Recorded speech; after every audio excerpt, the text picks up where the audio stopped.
Merhaba arkadaşlar. Bu videoda aracımızın arka fren disk ve balatalarını değiştireceğiz.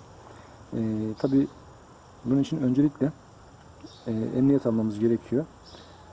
Şöyle malzemelerimizi göstereyim. Şimdi öncelikle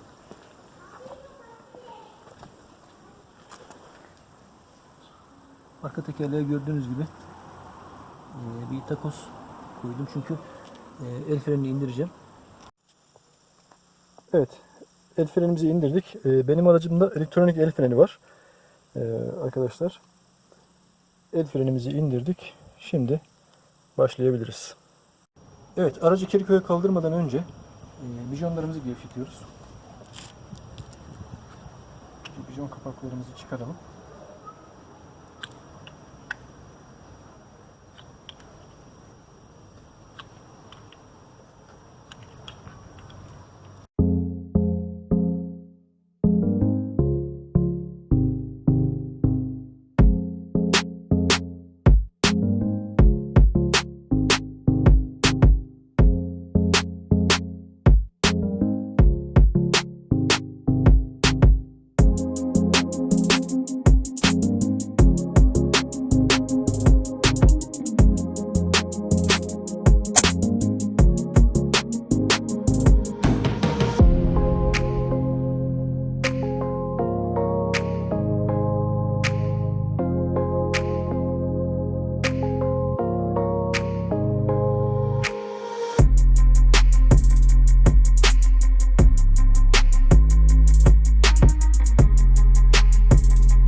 ...13 numara anahtarla arkadaşlar...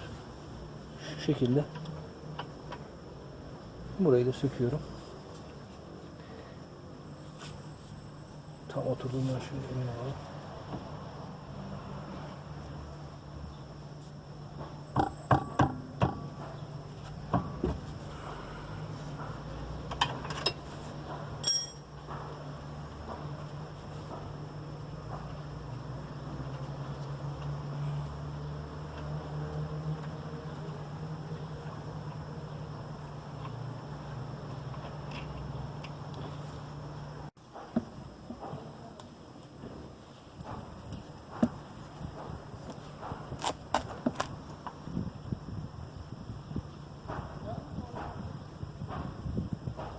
Evet.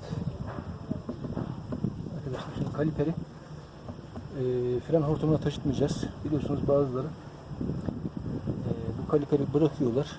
Bu ağırlığını fren hortumuna taşıtıyorlar. Şu kutunun üzerine şimdi koyacağım. Şimdi arkadaşlar size çok önemli bir detay göstereceğim. Bunu maalesef bazıları, hatta bazı ustalar da bunu bilmiyorlar ki. Şimdi bu aracın muhtemelen daha önceden, ben bu aracımı geçen sene aldım. Daha önceden fren balataları değişmiş muhtemelen. Şimdi fren balatasını değiştiren usta, ya da artık ona usta demeyelim de artık ne diyelim, tamirci mi diyelim, sıradan bir tamirci diyelim. Niye sıradan bir tamirci diyorum arkadaşlar? Bakın. Şimdi bu piston, fren pistonu.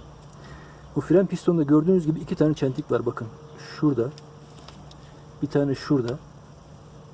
Bakın şurada. Bir de aşağıda. Tamam. Şimdi o çentiklerin, o çentiğin bir tanesinin, şu arka söktüğüm fren balatası. Bakın. Bir tanesinin şurada gördüğünüz gibi bir tane çıkıntı var. Bakın. Şurası gördünüz mü? Oraya tam oturması gerekiyor. Şimdi bunu yapan vatandaş daha önceden bunu maalesef denklememiş. Gördüğünüz gibi bakın şurada bir iz var. Bak şöyle tutabilirsem göstereyim. Şurada iz var. Gördünüz mü? Bakın. Tam kamerayı bakın. Gördünüz mü? Tam şu. Bu pistonu doğru düzgün ayarlamadığı için bu piston maalesef oraya ters basıyor arkadaşlar. Yani bu piston kırılabilir bile. Ama benim şansıma Allah'tan şimdiye kadar herhangi bir arıza yapmadı. Bakın şurada fren kaliperinin hemen üzerinde, nerede ben göremiyorum. Ha, şurada. Bakın arkadaşlar gördünüz mü? Bu işaret bakın. Şu işaret bu ne anlama geliyor biliyor musunuz? Bu pistonun şu çentiğinin, yani şu çentik pistonun şu çentiği arkadaşlar şurası. Bir elimde kamera arkadaşlar, bir elimde şey olunca zor yapıyorum, kusura bakmayın. Şurası yani şuradan gözüküyor mu? Elimi çekeyim. Heh. Şu çizgi var arkadaşlar. Şurası şu hizada olacak. Anlatabildim mi? Ama bunu yapan vatandaş, sıradan bir tamirci diyelim artık ona, bunu bu şekilde bırakmış ve piston balataya ters basmış. Allah'tan benim şansıma bir arıza vermedi. Şimdi ben bunu geri iterken hem döndürüp hem geri iteceğim. İterken şu hizada bırakacağım arkadaşlar. Bu hizada bırakacağız ki balataya o çentiğine tam otursun diye. Bir de şöyle söyleyeyim arkadaşlar, benim aracım elektronik el freni var benim aracımda. Ama elektrik motoru kaliper üzerinde değil benim aracımda. Kaliper üzerinde olmadığı için hem döndürerek hem de ittirerek ben şöyle bir aparat yaptım. Şöyle göstereyim. Şu eski bir fren baltasından bunu söktük. Ucunu da şöyle tornacıda, demircide böyle bir aparat yaptırdım ben. İnşallah şimdi başarılı bir şekilde, dikkatli şekilde geri iteceğiz. Ama bu dediğim gibi motoru, yani elektrik motoru bu kaliper üzerinde olmayan araçlar için. Benimki de kaliper üzerinde değil. Yani merkezden işte bir tel vasıtasıyla çekiliyor arkadaşlar. Evet, şimdi kamerayı tekrar sabitleyeyim. Pistonu geri iteceğimiz için fren hidroliğin kapağını açıyorum.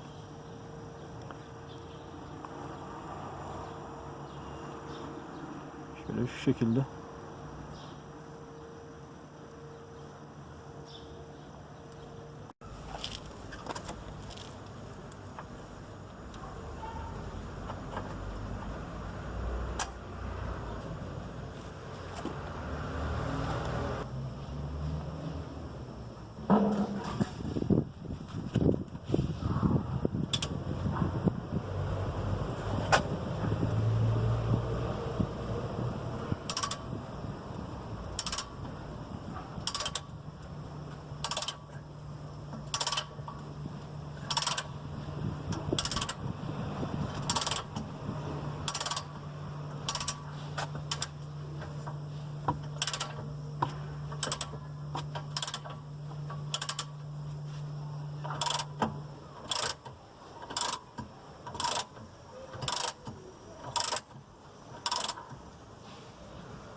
küçük bir vida var gördüğünüz gibi. Şimdi bunu sökeceğiz.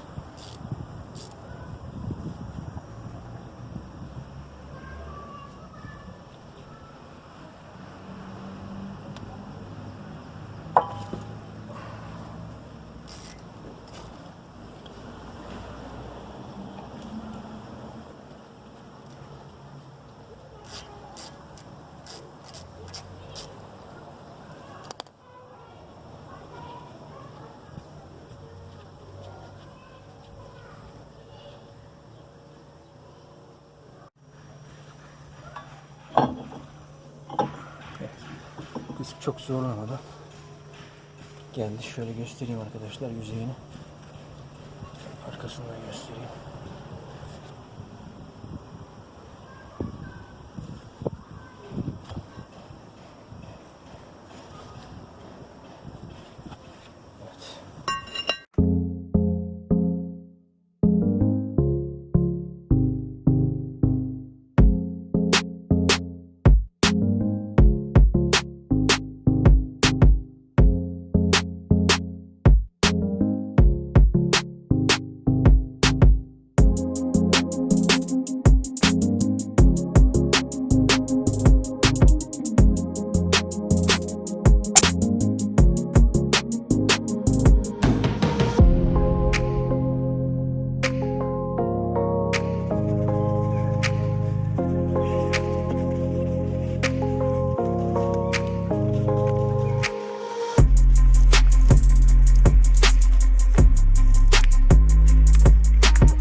Evet.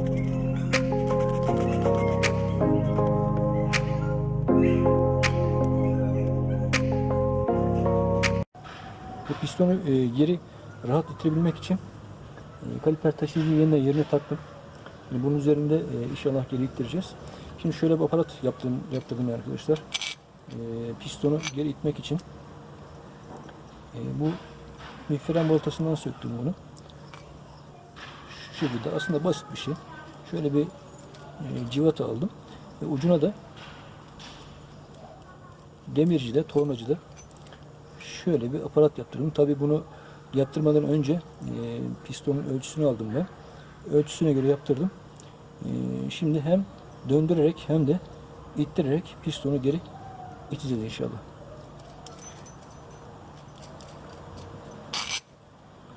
Haydi bismillah. Şuraya yerleştirelim.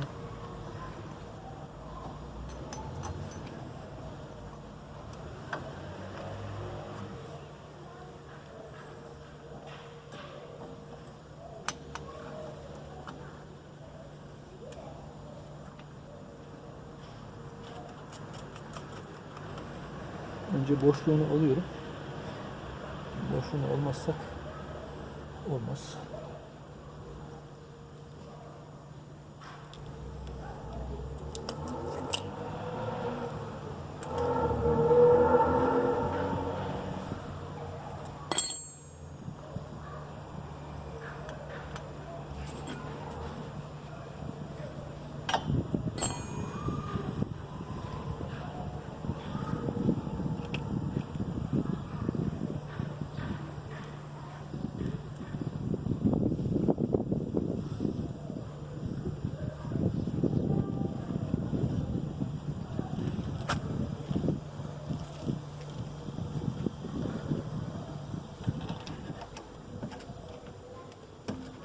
Buraya anahtar çok yanaşmadığı için maalesef şu şekilde karga bulunuyordu.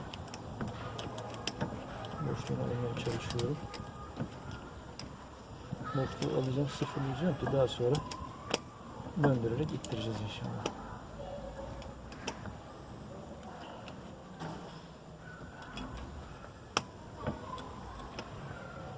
Evet. boşluğunu aldık. Şimdi ettirebiliriz. Şöyle böyle.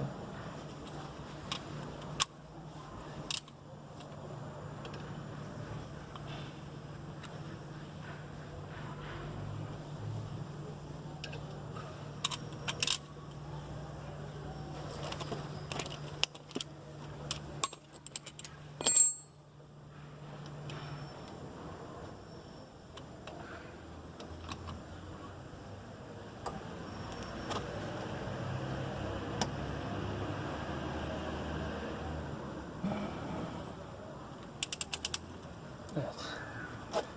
Yavaşça bu şekilde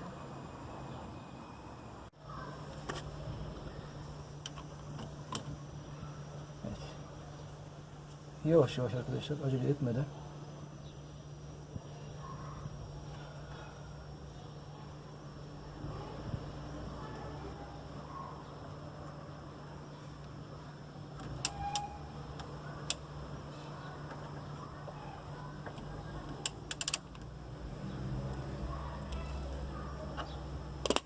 şu boşluğunu tekrar alalım.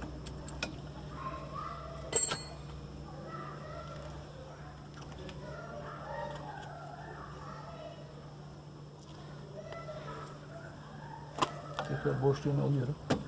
Buraya anahtar girmediği için mecburen kargo bunu kullanıyorum. Boşluğunu almazsam sadece döndürmüş olurum. Yani ileri itme kuvveti olmaz.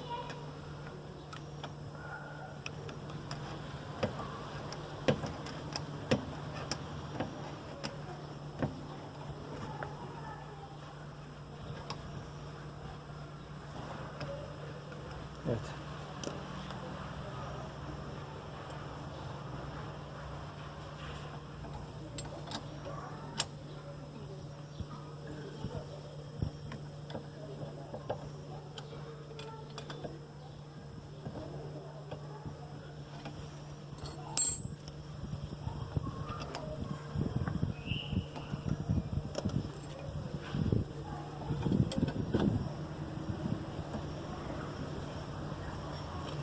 Şimdi biraz daha döndürerek gitmeye devam edelim.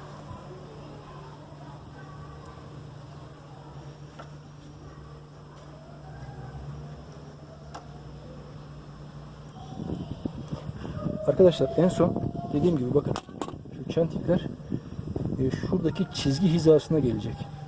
En son orada bırakacağım.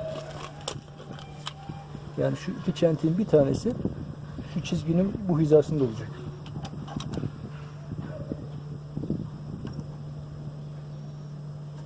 Bakın şimdi şöyle bırakacağım. Bu kadar yeterli. Bakın.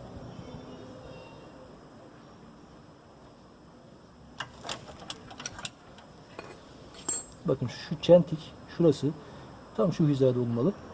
Hatta biraz daha şöyle indirebilirim. Evet. Tam orada bırakıyorum.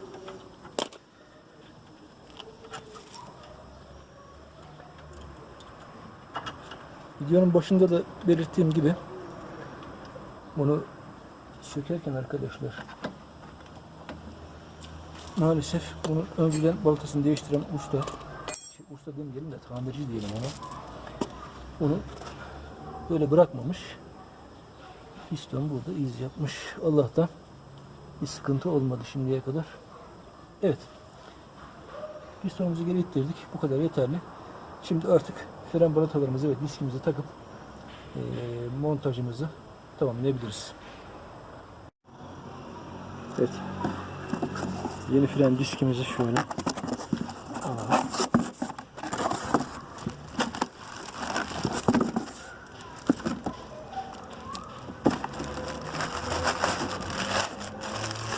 Tabii hem tek elle kamerayı tutup hem de tek elle biraz zor oluyor arkadaşlar. İdare edin artık. Şimdi bu yeni fren diskimiz arkadaşlar bu yağlı şekilde gelir yüzeyi. Ve bunun yüzeyini biraz bir temizleyelim.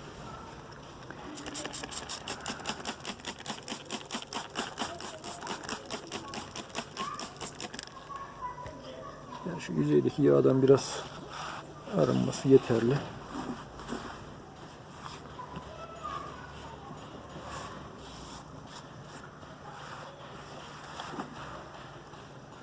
Evet.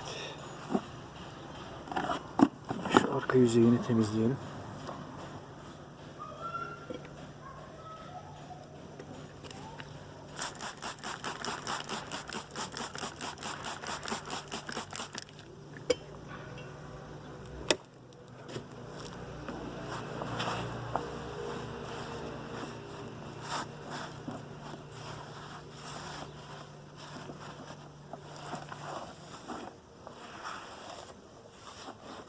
Evet. Bu kadar yeterli. Şimdi takabiliriz.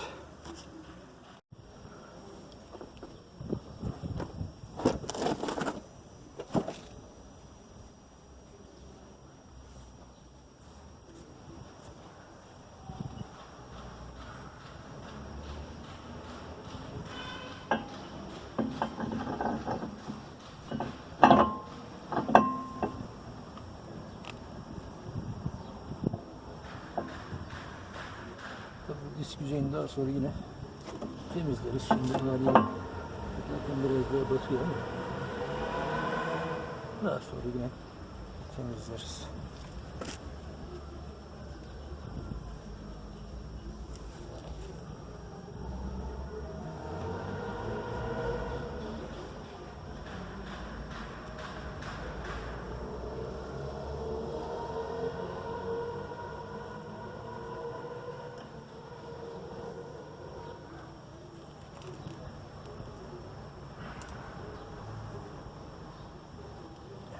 Yeterli bu kadar.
Kaliper taşıyıcısını yerine takıyoruz. Şimdi.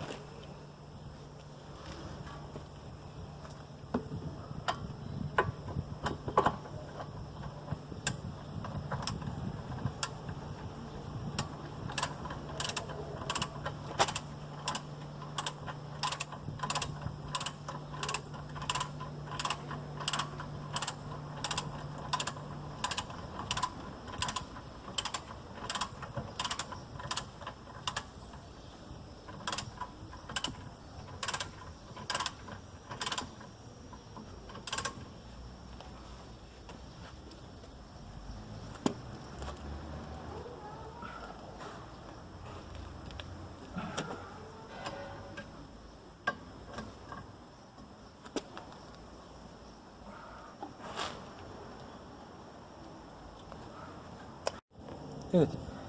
Yeni fren balatalarımız arkadaşlar. Şimdi şu tarafı, bu taraf arka tarafa gelecek arkadaşlar. Yani şu ön yüzeye değil, arka yüzeye gelecek. Şimdi videonun başında belirtmiştim. Pistonun oturduğu bir çentik var diye. Şurası arkadaşlar o. Bakın. Şurası.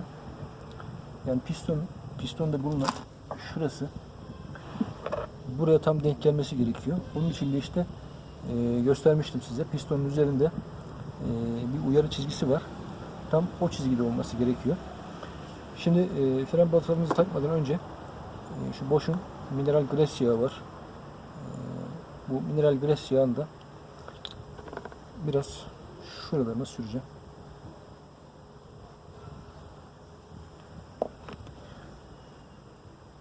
Şöyle. Çok da fazla sürmeye gerek yok. Çok fazla sürersek de diske gelebilir.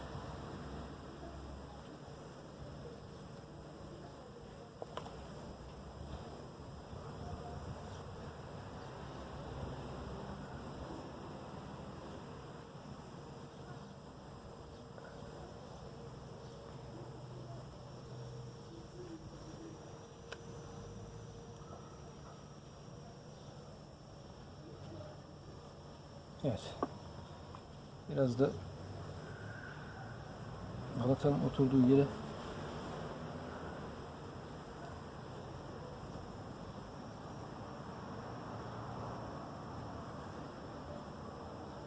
sürüyoruz. Yeterli bu kadar.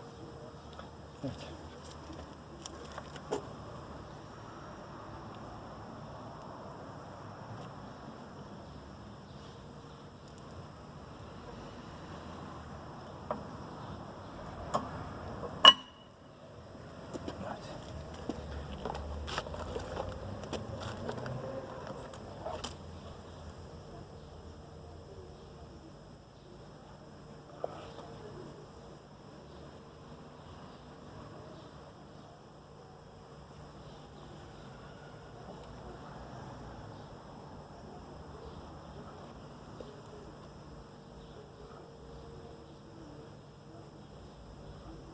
Bu mineral gres yağı arkadaşlar. Normal gres yağı değil. Isıya dayanıklı. Toz tutmama özelliği var. Ya mineral gres yağı kullanmanız gerekiyor veyahut da silikon gres.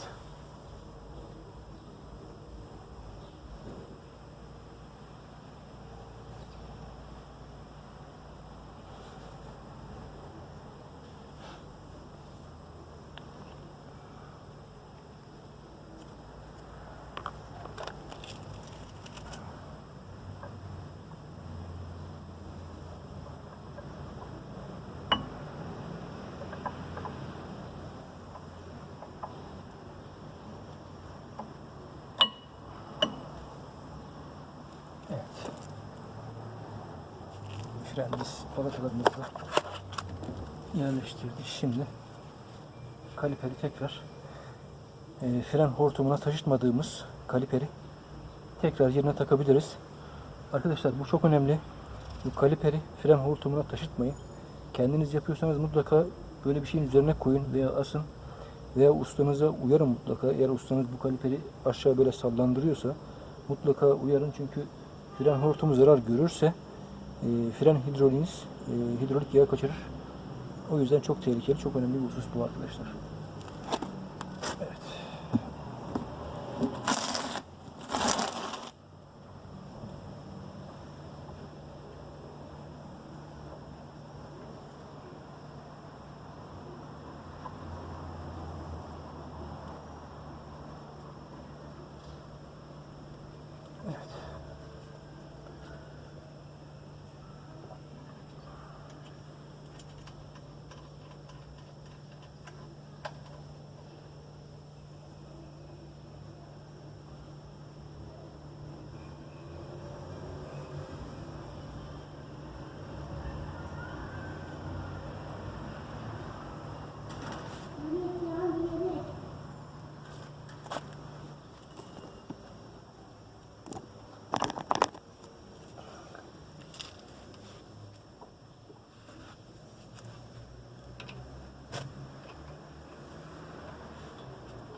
Evet, disk ve balatalarımızı değiştirdik. Montajımız tamam arkadaşlar.